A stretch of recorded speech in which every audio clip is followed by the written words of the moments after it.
Glória a Deus, glória a Jesus. Em Romanos 13, capítulo 13, verso 8, está escrito assim: a ninguém devais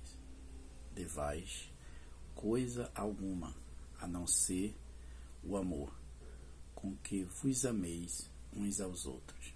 Vou repetir. Carta de Paulo aos Romanos, capítulo 13, verso 8. A ninguém devais coisa alguma, a não ser o amor com que vos ameis uns aos outros. Amém?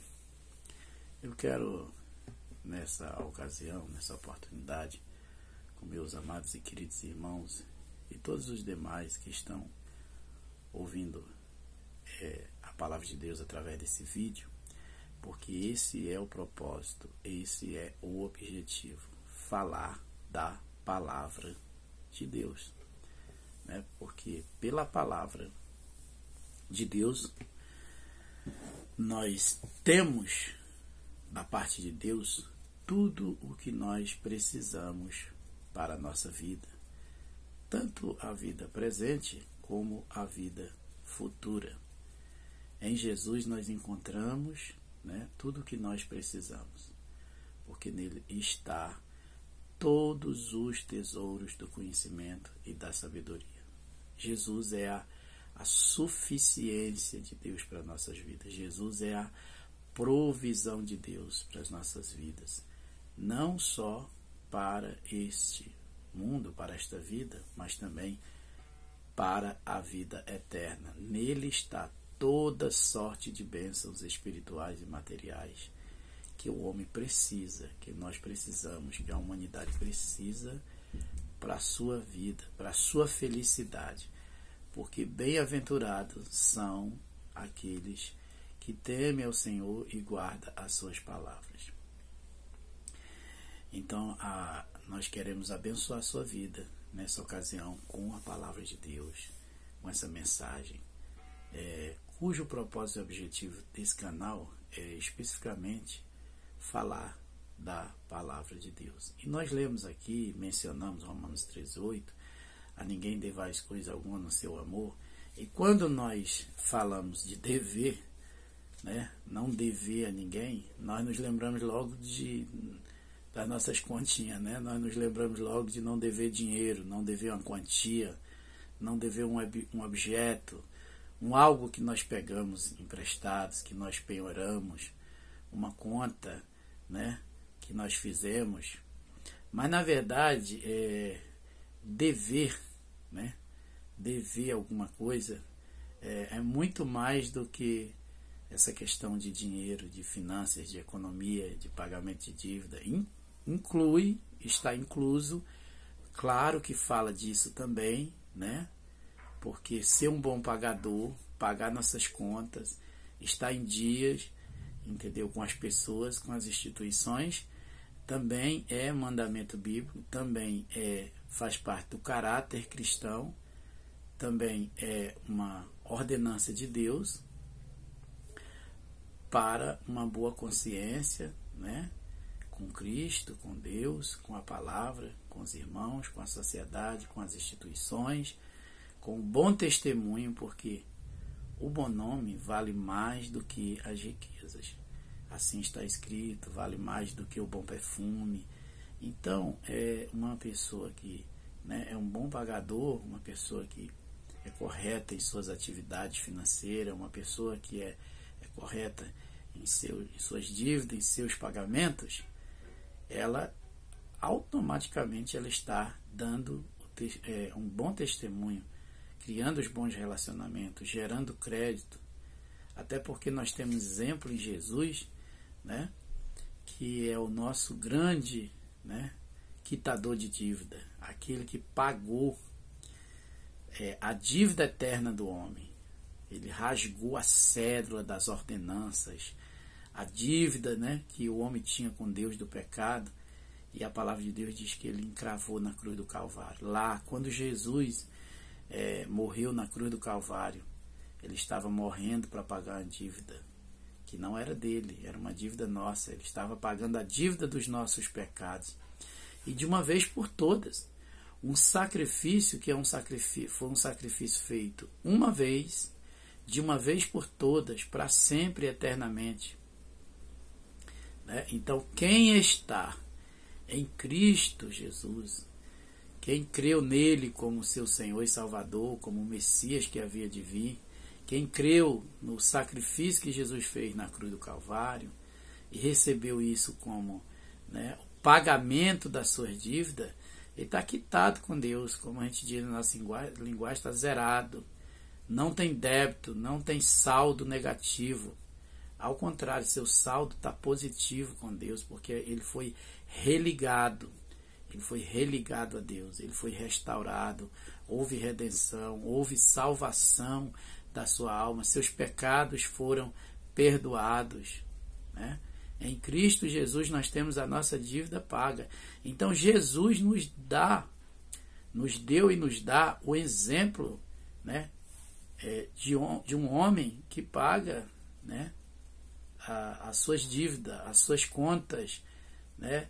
Jesus como um ser social, como um homem, né, na humanidade, Jesus Cristo homem, como aquele que conviveu numa comunidade, numa sociedade, numa nação, com leis, com reis, né, com ordenança, ele também pagou as suas dívidas. Inclusive naquela ocasião do imposto, né, que tentaram pegar Jesus, ele não pagava imposto nele, seus discípulos, ele pagou. Perguntaram para ele se ele não, né, e ele pagou, né, houve um milagre ali, né, quando ele ordena que os peixes tragam a moeda e Pedro vai lá e pega a moeda. Os irmãos conhecem a história, né, para mostrar que algumas dívidas, algumas contas nossas também tem que ser no milagre, né, porque é muito tributo, é muita taxação, é muita dívida, né, mas é bom que a gente não faça as desnecessárias, somente as necessárias, até porque Deus tem compromisso em Jesus de suprir nossas necessidades em glória, suprir nossas necessidades, a necessidade humana do vestir, do calçar, do habitar, né? Que Paulo disse: se você tem o que comer, o que vestir, onde morar, esteja com isso contente. Então Deus pode nos tornar contentes, e fala de um estado de ânimo, de alegria, de felicidade, mesmo, né, somente com nossas necessidades básicas supridas. Deus não tem o dever e a obrigação de suprir nossas vaidades, nossas ostentações. Agora, em Cristo Jesus, ele é o nosso sumo pastor. Ele mesmo é o pastor que de nada nos deixa faltar, né? Como diz Davi, que os justos, os que são justificados por Deus, eles não mendigam o pão. Eles não mendigam o pão.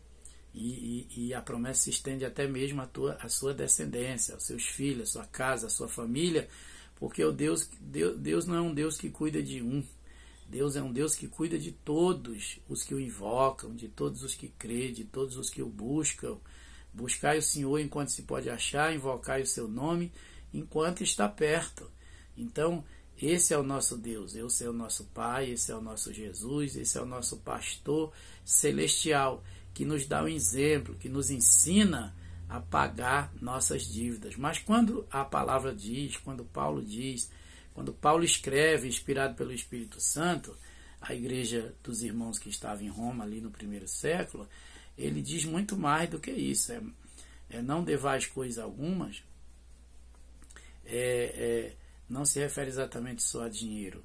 Mas nós precisamos entender, né, que a palavra ela é muito profunda, ela tem um sentido muito profundo, e a palavra de Deus ela atinge, ela se espalha, ela se manifesta, ela vai a muitas áreas da nossa vida, a todas as áreas da nossa vida, tanto quando é para nos abençoar, quando é para nos arguir e cobrar a nossa parte, né? Quando a palavra de Deus diz que o que nós devemos fazer. Porque, na verdade, nós também corremos o risco, e nós até estamos vendo um pouco disso na nossa geração, de nós sempre estarmos fazendo da Bíblia uma caixinha de promessas, né?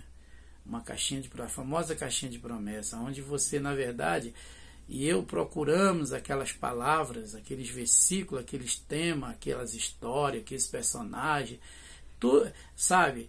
É naquele momento que nós inclinamos o nosso coração para buscar, para escavar, para garimpar, para procurar, né, para nossas vidas só aquilo que nos interessa, só aquilo que é bom, só aquilo que na nossa concepção de bênção, na nossa ideia, na nossa visão, na nossa consciência de que é bênção para a nossa vida, né, são os benefícios, são aquilo que nos dá prazer, são aquilo que enche os nossos olhos, enche o nosso coração, enche nossas mãos, principalmente quando se trata de coisas desse mundo, de coisas materiais, de coisas que os olhos veem, que as mãos apalpam, que o coração deseja, né?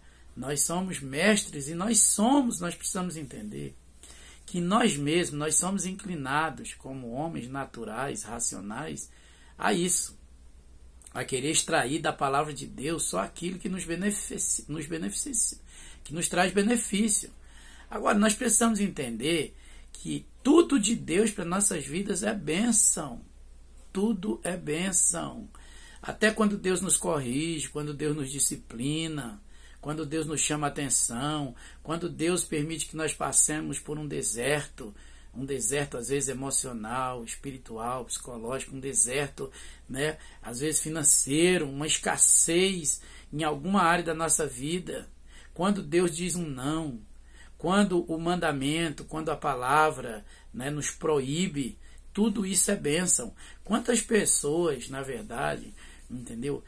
Colocam barreiras para crer em Deus, não querem ser cristão, não querem crer em Jesus como seu Salvador, não desejam recebê-lo, não querem pertencer a uma congregação, a uma igreja, não querem fazer parte, né? Não querem entrar no reino de Deus, como Jesus falou que é necessário entrar.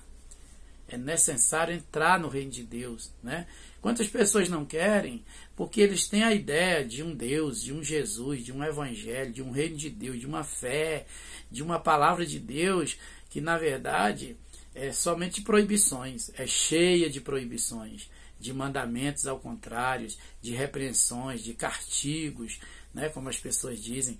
Na verdade, toda a palavra de Deus que é um não para nós é uma cerca de amor, né, para que nós não venhamos atravessar e do outro lado, né, venhamos sofrer, porque Deus é um Deus de amor e tudo que Ele ensina, que Ele fala, que Ele pede, que Ele diz, que Ele orienta, que Ele guia, que Ele revela, que Ele mostra, que Ele usa alguém para falar, que está na Escritura, que Ele fala pela circunstância, entendeu? Para a nossa vida, é amor.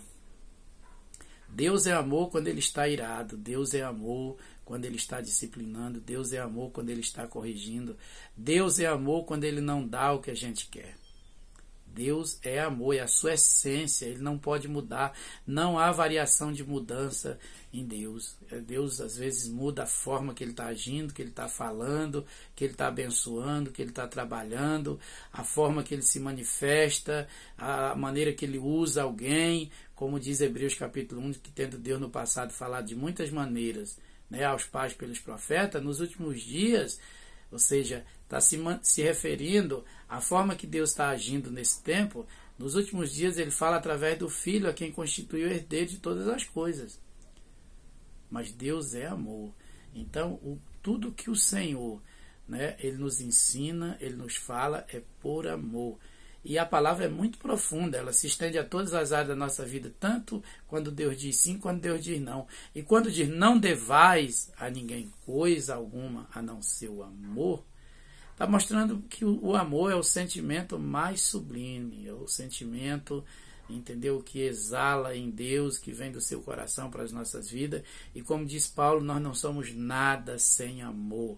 Então, se você não tem os melhores dons, se você não se acha uma pessoa muito culta espiritualmente, muito intelectual espiritualmente, se você não se acha, né, um teólogo, se você não se acha uma pessoa que prega bem, que ensina bem, que ora bem, se você não se sente uma pessoa, né, que tem tantos talentos, mas se eu e você tivermos o amor, nós estaremos completos. Porque o amor nos dá condições, nos dá capacidade, o amor nos condiciona a fazer todo tipo de boa obra. É do amor que provém toda boa obra. Então, quando ele fala, não devais coisa alguma, a gente também tem que entender que a gente não tem que dever a honra a quem é devido honra. A palavra de Deus diz que nós temos que honrar a todos, cada um à sua maneira. Não devais, também nós não devemos dever, né, às pessoas o devido respeito. Nós não devemos dever às pessoas a devida reverência. Nós não devemos dever às pessoas o devido valor. Nós não devemos dever, né, às pessoas tudo aquilo em que a pessoa é digno. Nós não devemos dever às pessoas justiça. Nós não devemos deixar de pagar as pessoas, né, também por aquilo que as pessoas representam. Então, não devais coisa alguma. Há pessoas que não gostam muito de honrar uns aos outros, que não gostam de reconhecer uns aos outros. Há pessoas que não gostam, né, de valorizar as pessoas. Olha, a coisa é tão séria que a humildade cristã, o sentimento cristão, o amor de Deus, a palavra de Deus, ela prega o seguinte, que nós devemos reconhecer uns aos outros, que nós devemos honrar uns aos outros, que nós devemos dar a devida honra a cada um. Então, isso para nos ensinar a famosa frase, nós temos que descer, nós temos que ser humilde, nós temos que ser simples, nós temos que ser amoroso. O cristão não é reconhecido como discípulo de Jesus, ele não é reconhecido como alguém que anda com Deus por ele ter, por exemplo, o dom de falar em línguas ou interpretar e falar muito em línguas estranhas, interpretar as línguas estranhas, os dons sobrenaturais, né? Ele não é conhecido como discípulo de Jesus por pregar muito, por ensinar muito, por ser fervoroso, por ser um leão, por ser um valente, por ser um herói. Até porque a Bíblia diz que o cavalo se prepara para a batalha, mas quem dá a vitória é o Senhor. A palavra de Deus diz que a vitória não é do valente, não é do ligeiro, né? A palavra de Deus nos ensina que a vitória em Deus e de Deus, primeiro a vitória é pela fé, né? Mas graças a Deus que nos dá a vitória por meio do nosso Senhor e Salvador Jesus Cristo. Esta vitória aí está se referindo diretamente no texto de Paulo à salvação. Então a própria salvação, que é a maior de todas as bênçãos para o ser humano, a salvação ela é dada pela fé. Efésios 2:8. Vós sois salvos pela graça de Deus, mediante a fé. Isso não vem de vós, é dom de Deus, para que vocês não tenham do que se orgulhar. Então a vitória vem pela fé. A vitória na nossa vida vem pelo um ato de justiça de Deus por nós, porque a fé ela traz a justiça de Deus para as nossas vidas. A Bíblia diz: e creu Abraão em Deus, e isso lhe foi imputado como justiça. Então alguém fala, então eu recebo a justiça, eu tenho a justiça de Deus, né? Porque na verdade eu criei, é por causa da minha fé. Mas a Bíblia diz também que a fé vem pelo ouvir, e o ouvir a palavra de Deus. Então a palavra que sai da boca de Deus, do coração de Deus, a palavra que é o próprio Jesus, que se encarnou e esteve entre nós, e também é a palavra escrita, é a palavra também que criou os céus e a terra, né? Essa palavra é que gera fé em nós. Então, a fonte geradora de fé é a palavra. A origem da nossa fé é a palavra. A origem de todas as coisas está em Deus. Ele é o primeiro e o último. Ele é o que começa a obra e termina. Dele, por ele e para ele são todas as coisas. De forma e de maneira que o homem cristão não tem do que se orgulhar a não ser de Cristo. De nada me orgulharei a não ser de Cristo, disse o nosso querido irmão apóstolo Paulo. Então, nós precisamos entender que tudo que nós somos, que nós fazemos porque já foi investido em nós uma capacidade de fé, de graça. Olha que frase maravilhosa de Paulo. O que somos, somos pela graça de Deus. A nossa capacidade vem de Deus. Então, nós precisamos ter esse coração humilde, esse coração que reconhece a glória de Deus. Nós precisamos ser simples em toda a nossa maneira de viver. Deus não quer que a gente, na verdade, seja um cristão, né, conhecido por ostentar, né, por ostentar. Tudo. Existem pessoas que ela não tem como ostentar um carro, né, moderno, novo, bonito, importado, caro, de luxo. Ele não tem como ostentar joias, ele não tem como ostentar vestes caras, ele não tem como ostentar uma mansão, um casarão, ele não tem como ostentar várias contas bancárias, ele não tem como ostentar uma ascensão social, política, ele não tem como ostentar um título de nobreza. Ele não tem nada dessas coisas para ostentar, mas ele ainda não está livre de ser vaidoso e de querer ostentar, às vezes, né, na área da fé, na área espiritual. Né? Às vezes ele quer ostentar, quer se posicionar, quer ser visto, quer aparecer, quer ser reconhecido, quer se comportar e se conduzir como uma pessoa na fé que, na verdade, ele nem é aquilo. Ele nem é aquilo, ele vive de aparência, né? O apóstolo Paulo disse assim: olha, irmãos, eu não quero que vocês pensem acerca de mim mais do que eu sou. Então a palavra de Deus nos ensina a ser simples em tudo, a não ostentar em nada, nem na aparência, nem nas palavras. Agora eu vou falar aqui de forma extremamente complicada e difícil. Eu vou usar, né, as expressões mais difíceis das línguas originais, né, da nossa língua. Eu vou aqui ter uma linguagem extremamente intelectual, rebuscada, como dizem. Eu vou, né, falar aqui como, né, um homem que tem muito saber. E às vezes, tendo ou não tendo, a gente não pode ser assim, porque a gente às vezes vai estar constrangindo pessoas tão simples e humildes que estão nos ouvindo, né?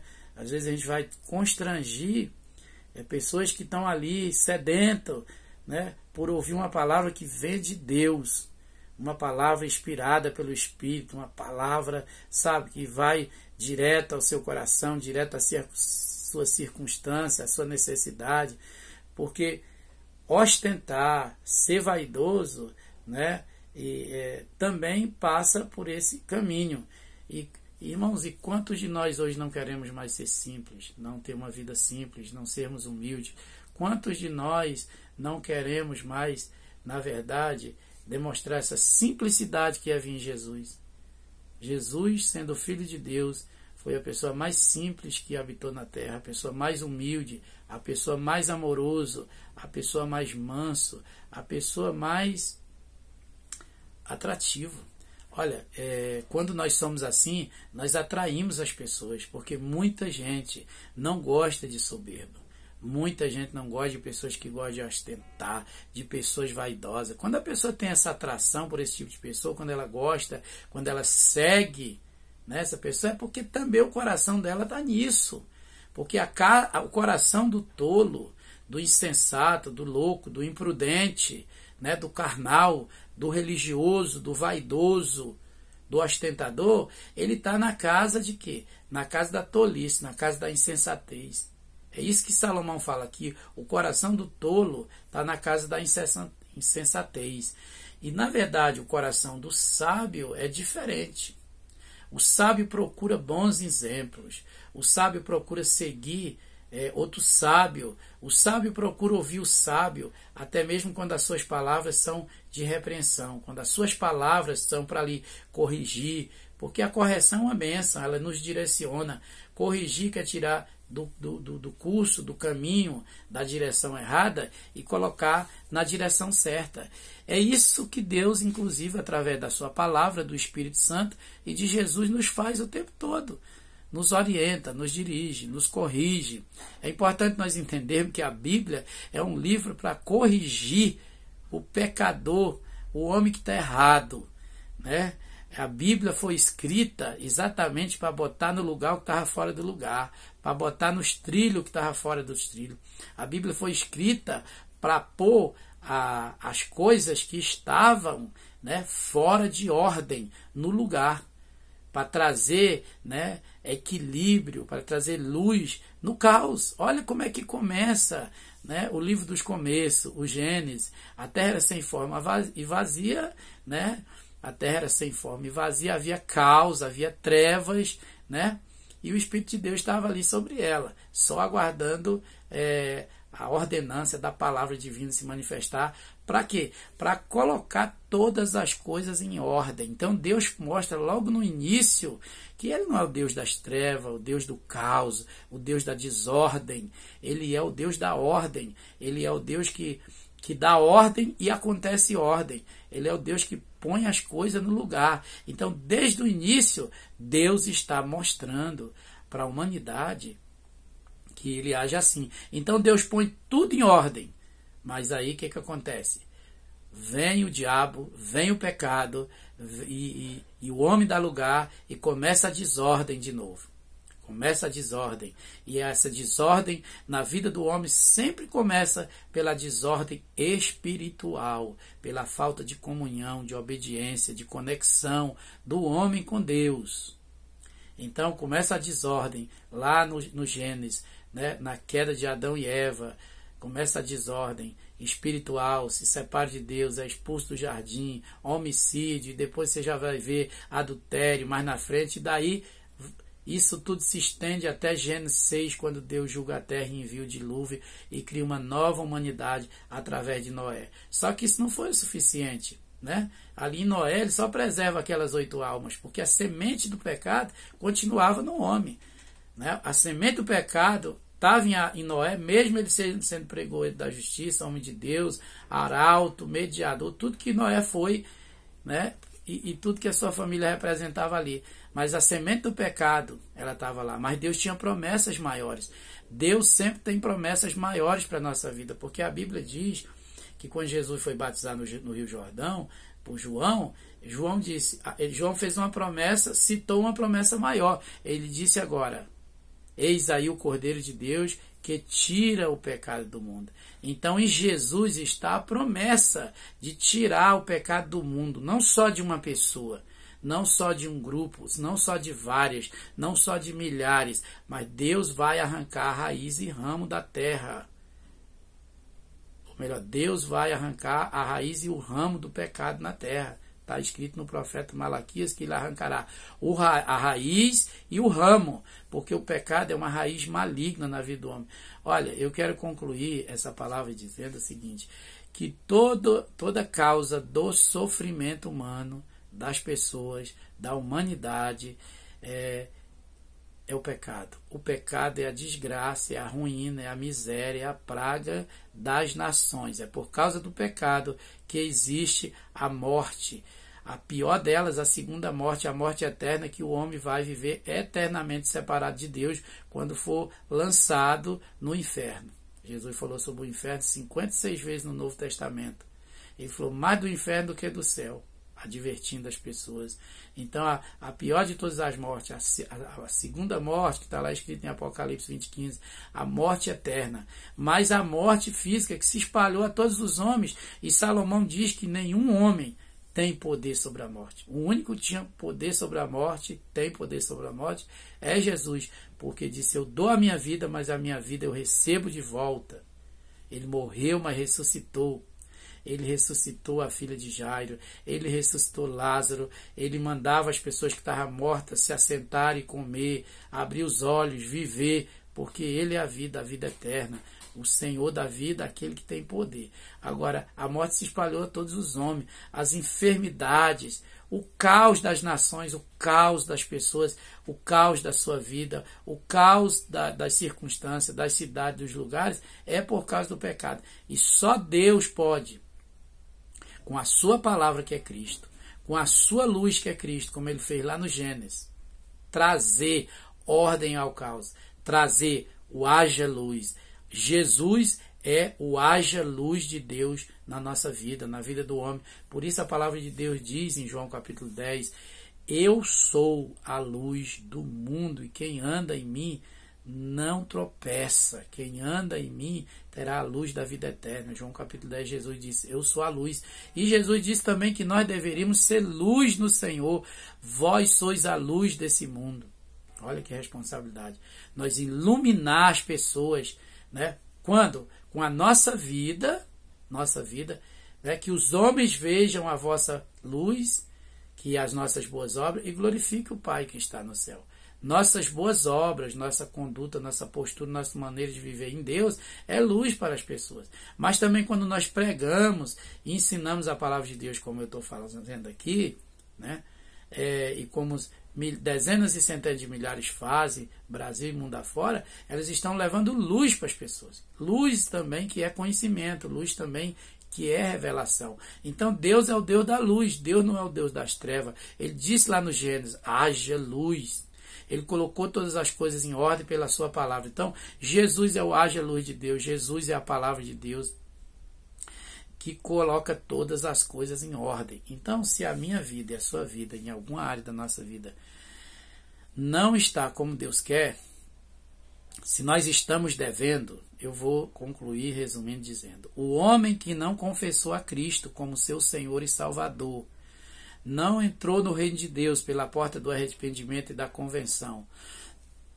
O homem que, na verdade, não creu em Jesus como seu Senhor e Salvador, ele está devendo a maior de todas as dívidas, a dívida do pecado. Ele está devendo a maior de todas as contas. E só Jesus pode debitar. Só Jesus pode dar saldo positivo para ele. Só Jesus pode pagar a sua dívida com o seu sacrifício. É pela graça, por meio da fé.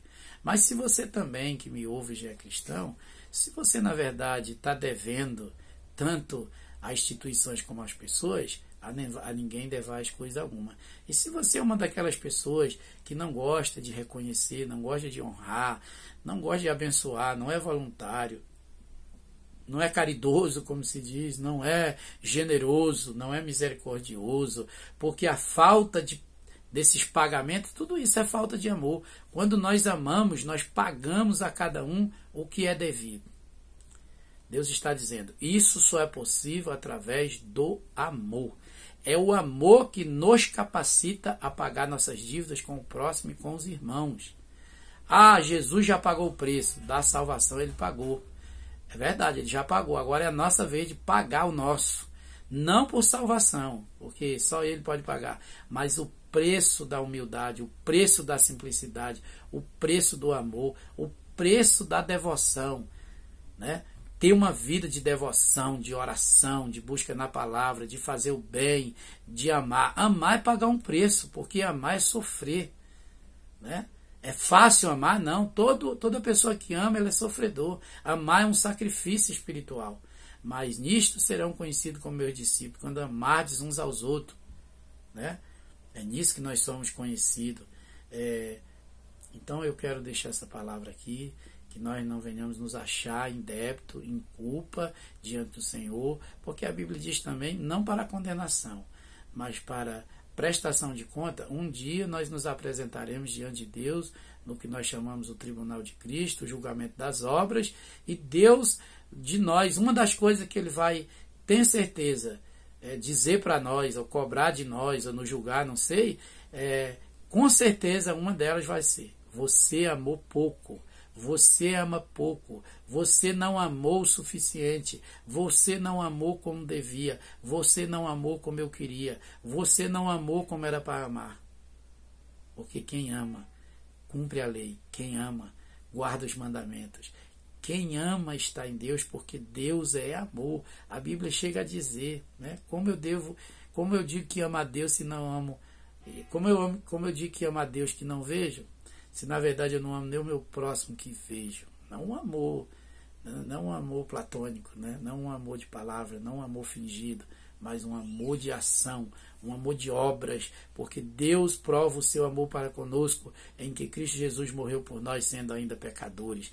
Deus prova o seu amor, e a prova do seu amor é Jesus por nós na cruz, trazendo salvação. A prova do amor de Deus, primeira, mais eficiente, principal, é essa aí, né? Às vezes a gente se sente desamado porque Deus não deu o que a gente queria, mas às vezes o que a gente queria era para nossa vaidade, ou então nós não nos esforçamos como deveriam, às vezes nós não tomamos posse da bênção, às vezes nós não pagamos esse preço para receber, às vezes nós não alcançamos esse nível que Deus quer, né, de maturidade, de bom administrador, esse nível de humildade, de simplicidade, e a gente quer que Deus dê o que a gente quer receber.